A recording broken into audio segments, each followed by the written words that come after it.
নানুর হাতের খাবার আজকে আমি ভীষণ মিস করতেছি, তাই আজকে নানুর হাতের রান্নার মতো রান্না করে খাবো।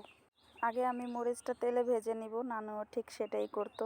তারপরে মরিচগুলোকে পিষে নিতে হবে। এবার মাছগুলোকে ভালো করে ভেজে নিব।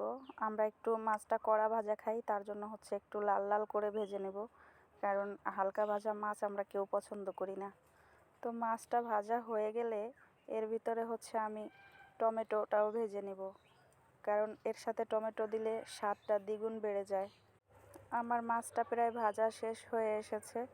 এবার আমি এই তেলের ভিতরে টমেটোটা ভেজে নিব। বন্ধুরা, টমেটোটা যতটা ভাজা হয় ততই ভালো লাগে, তো আমি এরকম করে ভেজে নিলাম। আমার ভাজা শেষ হয়ে গেছে, এবার আমি তেল দিব।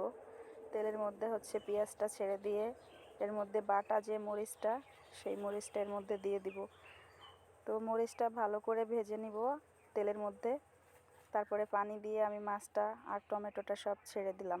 তো এইভাবে আমার নানু আমাদেরকে রান্না করে খাওয়াতো। আর বিশেষ করে নানুর হাতের রান্না খুব খুব মিস করি। তো তাকে ভীষণ মনে পড়তেছে। আর আমার নানু মারা গেছে প্রায় 1 থেকে 1.5 বছর হয়ে গেছে। আপনারা সবাই আমার নানুর জন্য দোয়া করবেন, আল্লাহ যেন তাকে বেহেশত নসিব করে। তো যারা যারা নানুকে ভালোবাসেন তারা তারা বুঝতে পারবেন যে কতটা কষ্ট নিয়ে আজকে আমি ভিডিওটা বানিয়েছি।